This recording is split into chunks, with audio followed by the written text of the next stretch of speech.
Hello students, नमस्कार। सबका स्वागत है इस वीडियो में मेरे प्यारे बच्चों। और हमारे पास अब सीए फाउंडेशन सितंबर 25 के एग्जाम्स होने के लिए बचे बस कुछ ही दिन दूर। और मैं यहाँ पर आप लोगों को बेटा बताने आया हूँ कि आप लोगों का जो पहला पेपर है अकाउंटिंग का, दैट इज ऑन 16 सितंबर, उसके लिए आप लास्ट 3 से 4 दिन के अंदर में कैसी स्ट्रेटेजी फॉलो कर सकते हैं जिससे कि हम लोग अपने पास में जो पहला पेपर है ना वो धमाकेदार करके आए और वो एक ऐसी शुरुआत हो कि जिससे हमारा सितंबर 25 का जो एग्जाम है ना वो क्लियर हो जाए। मेरे पास में बेटा इस वीडियो को ना अंत तक सुनिएगा ताकि मैं आप लोगों को जो भी बातें बताने वाला हूं रिगार्डिंग कि आपने क्या क्या चीजें करनी है, आप किस तरीके से प्लान बना सकते हैं, वो सारी चीजें आपको क्लियर हो जाए। अब देखिए 16 सितंबर को तो बेटा आपका पेपर ही है, तो हमें क्या है कि हमें रिवर्स आओ तो 15 तारीख, 14 तारीख और 13 तारीख, ये तो बेयर मिनिमम है, हमें कंप्लीट अकाउंट्स को ही देने हैं। बिकॉज पहला पेपर है, सिलेबस अच्छा खासा है, प्रैक्टिस भी करनी है और आप लोगों के पास में हमें दमदार तरीके से पेपर दे के आना है। एंड मैं ये सजेशन दूंगा कि अगर आप 12 तारीख के भी एटलीस्ट दिन से शुरू कर सकते हैं, that is best enough. Now हर बच्चे का अपना परसेप्शन हो सकता है, जो 12 तारीख का पूरा दिन पढ़ना चाहेगा, कोई हो सकता है वो कहेगा मैं 13 से ही शुरू करूं, कोई कह सकता है 12 की दोपहर से शुरू करूं, तो हर बच्चे का अपना है। बट बेयर मिनिमम 3 दिन तो देने ही है, 13, 14, 15 तो पक्का दिन और 16 तो हाई सुबह का टाइम, ठीक है ना।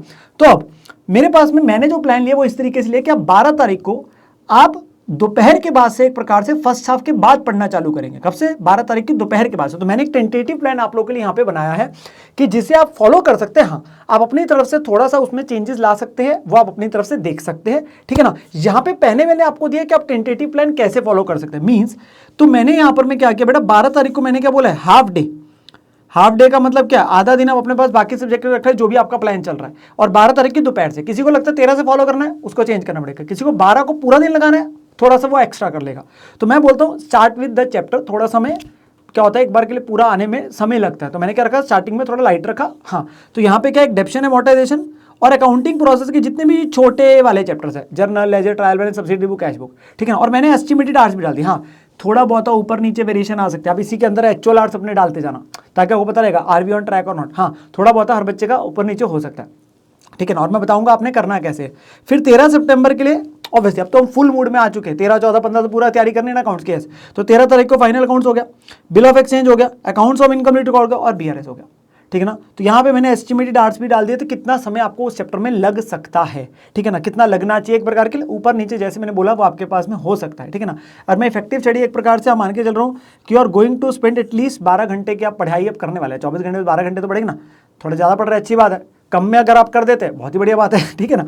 फिर 14 तारीख को partnership, obviously going to take a lot of time, ठीक है ना, तो बहुत बढ़िया पार्टनरशिप, तो मैंने 8 घंटे रखे और एनपीओ के लिए रख दिया आपके पास में 4 घंटे, ठीक है ना। और फिर 15 सितंबर को किस चैप्टर में ऊपर नीचे हो सकता है बेटा, जैसे आपने पार्टनरशिप में 9 घंटे लगे, एनपीओ आप 3 घंटे में कर देंगे, ऐसा भी हो सकता है। और फिर 15 तारीख को कंपनी अकाउंट्स, ऑब्वियसली हैवी है, समय ज़्यादा लगेगा। हाँ, एंट्रीज है तो उसमें सॉल्विंग कम होगी, ठीक है ना। इन्वेंट्रीज है, ये ऐसा चैप्टर होता है जिसमें थोड़ी दिक्कत आती है, इसलिए मैंने लास्ट में रखा है, क्योंकि इसमें क्या है, आप समझने से ज्यादा ना बच्चा याद करने पे चले जाता है कुछ पॉइंट्स को, तो मुझे पता है, तो इसमें लास्ट में रखा, भाई सबसे लास्ट में इसको कर रहे हैं। फिर रेक्टिफिकेशन इंपॉर्टेंट है, यस, इसमें बच्चे को थोड़ी सी, हर बच्चे का अपना परसेप्शन है आसान सा, बट थोड़ी सी तकलीफ होती है, इसलिए मैंने लास्ट में रखा है। और थ्रेटिकल फ्रेमवर्क का तो एस्टिमेटेड टाइम डाल दिया। थ्रेटिकल फ्रेमवर्क का मैंने रखा है कि अगर कुछ हिस्सा बच गया तो आप अगले दिन में रख सकते हो पेंडेंसी। वैसे अगर आपका इनमें भी कभी थोड़ा बहुत फॉल्टर होता है तो आप अगले दिन में लेके जा रहे हैं, कोई दिक्कत की बात नहीं, क्योंकि लास्ट डे में हमारे पास कोई प्रॉब्लम नहीं है। अच्छा, लास्ट डे मैंने एक आप लोगों के लिए चीज़ बताई है, वो क्या है, सुबह सुबह बेटा मैं आप लोगों के साथ मिलूंगा पेपर वाले दिन सुबह 8 बजे, मेरे साथ आ जाना, जुड़ जाना। वार्म अप सेशन लाइव होगा इसी चैनल पे आप लोगों का, ये वाला PW पे, जहां पर मैं आप लोगों को बेटा और 1.5 घंटा ऑलमोस्ट मान के चलिए मैं आप लोगों के साथ लगाने वाला हूं, और हम लोग अपने पास में कुछ क्वेश्चंस की प्रैक्टिस करेंगे। That is very very important. बच्चा पूछता है सर इसका रेलेवेंस क्या है, बेटा होता क्या है, 1:45 बजे आप लोगों को पेपर मिल जाता है, 15 मिनट का रीडिंग टाइम होता है, जिस समय क्या स्ट्रेटेजी फॉलो करनी है वो मैं आपको अलग से बताऊंगा। एंड 2 से 5 आपका पेपर है। अब ना प्रैक्टिकल सब्जेक्ट है, पेपर मान के चलो लेंथी आएगा, स्पीड नहीं बनती, क्योंकि आप स्टार्टिंग में स्लो लिखते हो, फिर आप थोड़ी फास्ट पढ़ाते हो, हाँ होता है ना, हाथ एकदम से आदत नहीं होती। तो सुबह सुबह हम अपने पास में क्या है, थोड़ी सी वार्म अप कर लेंगे ताकि पेपर में जाके आपकी स्पीड बन जाए। और हमारे पास एक रिकॉलिंग आ जाएगी, तो मैं 1-1.5 घंटे का सेशन होगा, random questions from any chapter कुछ लेके आऊंगा, और हम अपने पास एक फिक्स टाइमर के हिसाब से सॉल्व करेंगे मेरे साथ में, ताकि आप पेपर में जाके वो जो पैनिक है ना, एग्जाम का डर है, वो आप लोगों का निकल जाएगा। तो मेरे साथ में वादा करना है कि सर इस सेशन में तो हम आपके साथ ज्वाइन करेंगे और इसका बेनिफिट बहुत मिलता है। कई बार ऐसा भी होता है कि क्वेश्चन करवा आ जाए, बट इसकी कोई गारंटी नहीं, आ जाए तो बढ़िया बात है, ना है तो भी कोई दिक्कत की बात नहीं, हमारा प्रैक्टिस हो जाती है। और अगर आपने कुछ क्वेश्चन मार्क करके रखे हुए लेटेस्ट आरटीपी एमटीपी के, वो देख सकते हो, या साथ के साथ अगर मैं बोलूँ आप लोगों को जो है, जो आपकी थोड़ी बहुत पेंडेंसी बची होगी वो देख लीजिए, ठीक है ना। सो ये एक टेंटेटिव प्लान दिया, आपने इसमें थोड़ा बहुत चेंजेस लानी है मेरे प्यारे बच्चों, आप लेके आ सकते हैं।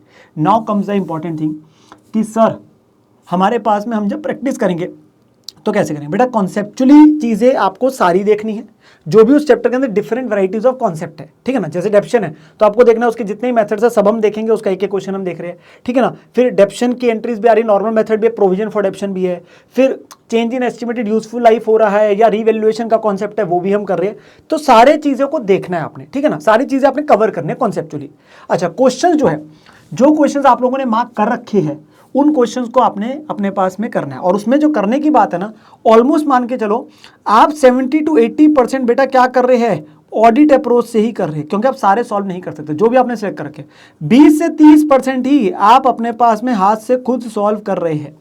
तो रिटर्न प्रैक्टिस आपकी बेयर मिनिमम क्वेश्चंस की हो रही है, बिकॉज समय कम है, कवरेज ज्यादा करनी है, समय कम है, कवरेज ज्यादा करनी है। एंड जो बच्चे हमसे रेगुलर बैच में पढ़े थे मेरे साथ में, उन बच्चों को मैंने इंपॉर्टेंट क्वेश्चन की लिस्ट भी दे रखी है। बट नेवरदलेस जो बच्चे अपने पास में नहीं पढ़े हुए, कोई दिक्कत की बात नहीं, उन्होंने अपनी तरफ से सिलेक्शन कर रखे क्वेश्चन के, आप उन्हीं को करिए। नहीं कर रखे आप मैक्सिमम क्वेश्चन ट्राई करें, फिर आप ज़्यादा क्वेश्चन से करने को तो आपको ज़्यादा क्या करने पड़ेंगे, अपने पास में देखने पड़ेंगे। तो आपको क्या करना पड़ेगा, ऑडिट ज़्यादा करने पड़ेंगे, प्रैक्टिस कम करो। बट आप इस समय ज़्यादा प्रैक्टिस मत करने बैठ जाना, वरना आप you will not be able to meet the target, because हमारे पास समय कम है और हमें अपने पास फोड़ के तैयारी करनी है भाई, ठीक है ना। साथ के साथ ही ट्रू फॉल्स करते चला, ट्रू फॉल्स साथ के साथ ही देखते चलना, जो भी आपके पास इंपॉर्टेंट ट्रू फॉल्स है। हाँ, जो इंडिविजुअल चैप्टर्स के थ्योरी क्वेश्चंस है वो आप अगर साथ साथ कर सकते हैं, एक एक दो दो, वेल एंड गुड, वरना तो इस वाले चैप्टर में ही है वो तो आप अपना लास्ट में ही कर रहे हैं, आप उसको थ्योरी वाले क्वेश्चन को रखो ही लास्ट में, ठीक है ना। नो, आप लोगों के लिए रिसोर्सेज में सर हमें ना रिकॉलिंग नहीं होने, हमें दिक्कत आती है, तो बेटा उसके अंदर मैं आप लोगों को बता देता हूँ।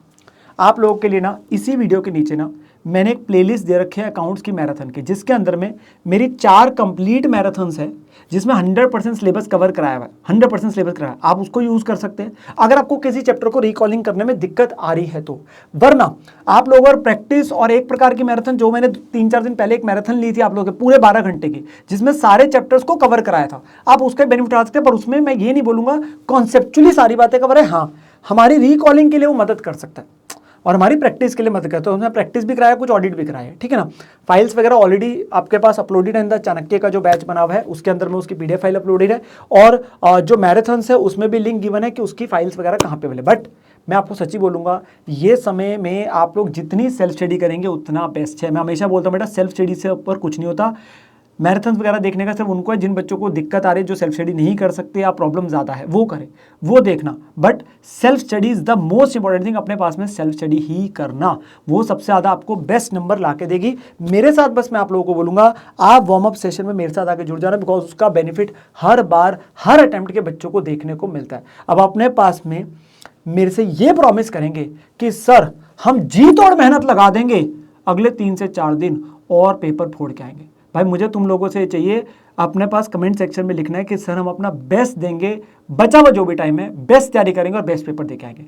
कुछ इंपॉर्टेंट और टिप्स, कुछ इंपॉर्टेंट जो भी आप लोगों की वीडियो होगी वो मेरी तरफ से आप लोगों को मिल जाएगी, जब जो चाहिए होगा वो मैं आप लोगों को देता जाऊंगा। अभी के लिए आप लोगों को प्लान चाहिए था मेरे से, वो प्लान मैंने आपको दे दिया है।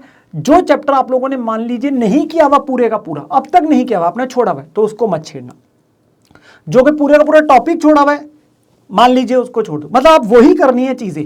ये तो मैंने लेके कि आपने 100%, किसी ने कोई टॉपिक छोड़ा हुआ है, चैप्टर छोड़ा हुआ है, तो बेटा उसे नहीं, अब वही चीजें करनी है जो पहले करी भी है। तो उस चीज का भी ध्यान रखना, उस चीज का भी ध्यान रखना, कोई न्यू चीज नहीं करनी, जो चीजें करी हुई है उन्हीं को करना है, ठीक है ना। और क्वेश्चंस लिमिटेड ही हम प्रैक्टिस करेंगे ताकि हमारे पास में हम ज्यादा कवरेज कर सके। हमारा सिलेबस बहुत ज्यादा है, अच्छा खासा सिलेबस है, ठीक है ना। घबराना नहीं है, अपनी मेहनत करते चलना। एंड एग्जाम्स ना, इट इज नॉट अबाउट, मैं सच्ची बोलूं कि कौन बेस्ट है, हमारे लिए इंपॉर्टेंट क्या होने वाला है, हम प्रेशर कैसे हैंडल कर सकते हैं। बिकॉज अपना वो प्रेशर का टाइम आता है, प्लीज समझिए। अब वो प्रेशर महसूस होना शुरू हो जाता है, तो आई नो कि आप किस माइंड से और सेट से गुजर रहे हैं, आपके मन में क्या क्या चीजें चल रही है, वो टेंशन हो रही है। प्लीज बेटा जस्ट काम योर नर्व्स, अपनी मेहनत पे ध्यान दो, रिजल्ट को छोड़ दो। ये छोड़ दो पेपर कैसे आएगा, यार मेरे हाथ में मेरा क्या है, मेहनत करना है, तो मैंने अपनी मेहनत करनी है, अभी मैं अपनी जी जान लगा दूंगा और पेपर दे के आने में भी अपनी जी जान लगा दूंगा। बाकी देखा जाएगा रिजल्ट क्या आएगा, पेपर जैसा भी आएगा मैं अपने पास दे के आऊंगा पेपर, ठीक है ना। तो अपना बेस्ट देने का, प्लीज डरेंगे जितना ज्यादा, नर्वस होंगे उतना काम खराब होगा। सो अपने पास बेस्ट देना है, ठीक है ना। So don't stop when you are tired, थकने में थोड़ा रुकना है भाई, काम निपटा के ही रुकने का है। तो हमें अपने पास पेपर देने बढ़िया तरीके से, पास होना है, उसके बाद ही अपने पास रुके। तो अपनी जी तोड़ मेहनत लगा दो ये बचे हुए दिनों के अंदर में, ठीक है ना। सो इस स्ट्रेटेजी को फॉलो करो और आप लोगों को मुझे प्रॉमिस करके जा रहे हैं सर हम पूरी मेहनत करेंगे, ठीक है ना, और सीए फाउंडेशन सितंबर 25 क्लियर करके दिखाएंगे। मैं आप लोगों के लिए और भी रेलिवेंट वीडियो जो भी होगी ना आप लोगों के लिए लेके आऊंगा। डोंट वरी अबाउट इट, अपनी मेहनत करना चालू कर दीजिए, ठीक है ना। बाय बाय मेरे प्यारे बच्चों, टेक केयर।